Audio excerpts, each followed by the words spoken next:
Nanalo ng Family Feud ng Team Bernal Family ng 200,000 pesos. Family Feud, 5:40 p.m.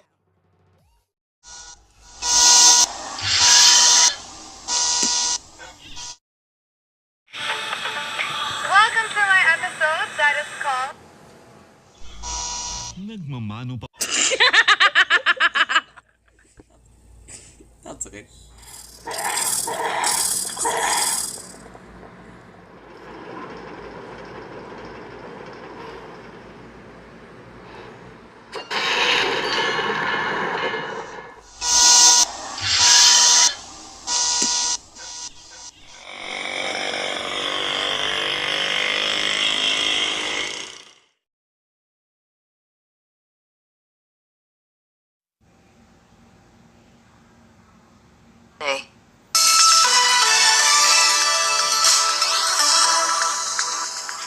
This is DW News, and these are our top stories.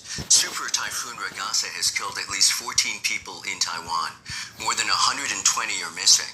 Floodwaters breached a mountain lake, flooding a town in the east. Residents say the warning was insufficient.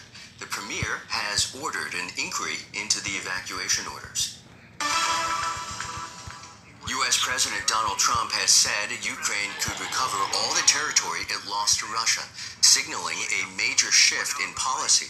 He met with President Volodymyr Zelensky on the sidelines of the UN General Assembly. Trump had repeatedly suggested Kyiv would likely need to give up land to Moscow in a potential peace deal. U.S. comedian Jimmy Kimmel is back on the air after his late-night show was suspended over comments he made about the assassination of Charlie Kirk. Kimmel said it was never his intention to make light of his murder and called his suspension un-American. The incident ignited a free speech debate after the Trump administration and regulators threatened action against him. This is DW News from Berlin. You'll find more on our website, dw.com.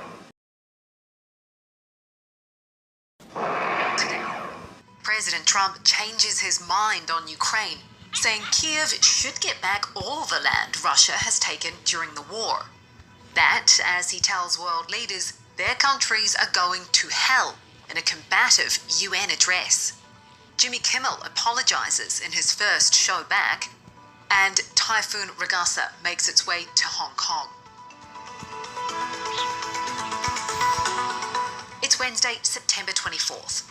This is Reuters World News, bringing you everything you need to know from the front lines in 10 minutes, 7 days a week. I'm Kim Vanell in Wanganui, New Zealand.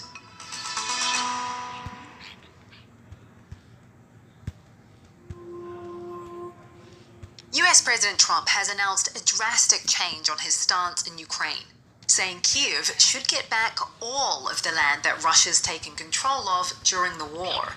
He made the declaration on Truth Social after giving a fiery speech at the UN, where he slammed global migration. Your countries are going to hell. Called open borders a failed experiment. They repaid kindness with crime. It's time to end the failed experiment of open borders. You have to end it now. Dismissed climate change as fake. It's the greatest con job ever perpetrated on the world in my... And urged Europe to ditch green energy and go back to fossil fuels. And while more US allies are backing a Palestinian state, Trump says America won't. The rewards would be too great for Hamas terrorists for their atrocities. This would... Wrapping it up with a jibe at the UN itself, after an escalator stopped working when Trump stepped on it, and his teleprompter stopped working mid-speech. These are the two things I got from the United Nations, a bad escalator and a bad teleprompter. Honestly, it's not entirely clear how serious Trump is being here. His statement isn't necessarily matched by a different set of U.S. actions, right? The U.S. has been continuing to provide weapons to Ukraine, but it would require a dramatic increase in U.S. military support for Ukraine to really sort of turn things around. So it's very possible that what this is strong verbal support for Ukraine, and perhaps the intended audience is Vladimir Putin, right? Is to give Putin the sense that the U.S., really is serious about its support for Ukraine and therefore wants Russia to come to the table in a more serious way and sooner. Now, with the UN in town, New Yorkers know that means gridlock. And even French President Emmanuel Macron isn't immune. He was stopped by NYPD officers while trying to cross the street because of President Trump's motorcade. President, I'm really sorry. It's just that everything's in frozen right now. There's a motorcade coming right now. Let me first. I negotiate with you. Negotiating with the officers didn't work. But Macron has something most people don't: President Trump's number. So he called the US president from the sidewalk. Guess what? I'm waiting the street because everything is frozen for you. In diplomatic style, Macron laughed the whole thing off. Jimmy Kimmel has returned to television. You understand that it was never my intention to make light of the murder of a young man. For the first time since being taken off air over comments he made about the assassination of conservative activist Charlie Kirk. But while ABC has taken him back, about a quarter of its affiliate stations won't be airing the show. Reuters entertainment reporter Dawn Chmielewski has more. He opened with a joke, which is, of course, what you'd expect from a radio host. I wanted to see what Kimmel had to say before returning him to air. Over on markets, Chinese tech company Alibaba is lifting the mood. It's hiking its AI budget past an original target of $50 billion plus, not with rivals. The company also unveiled its largest ever AI language model, the Qwen 3 Max. It contains 1 trillion parameters, 6 times as many as the original version of ChatGPT.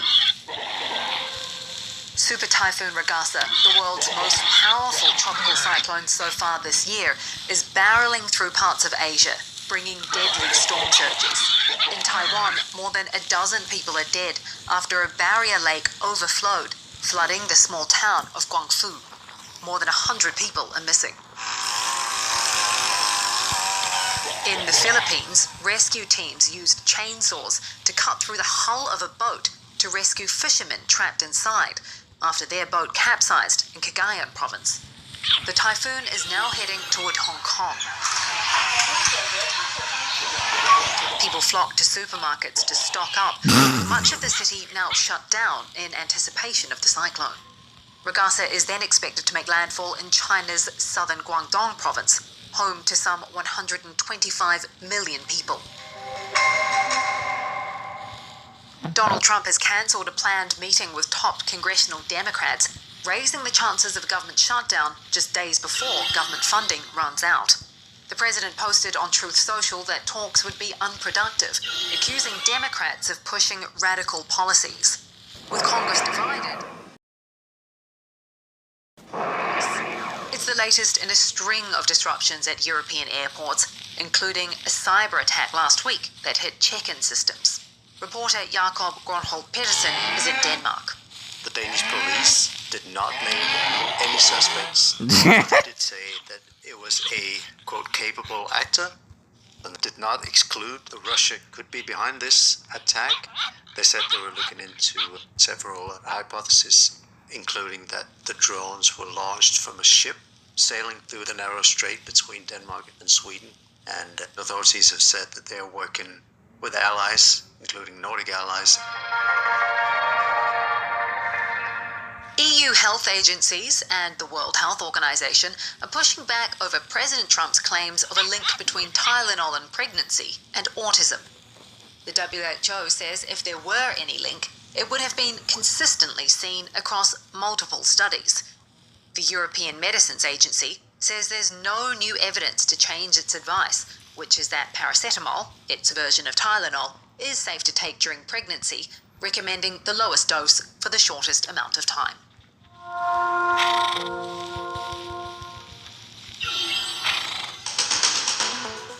And for today's recommended read, a look ahead to the EU's possible next problem child.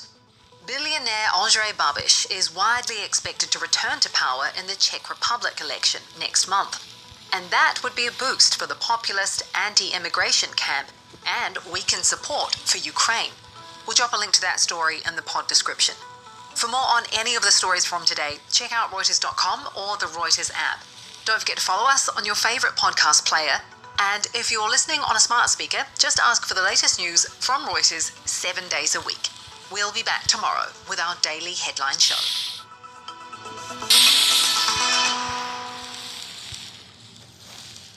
That's it for your news updates. To see more stories, open Google News.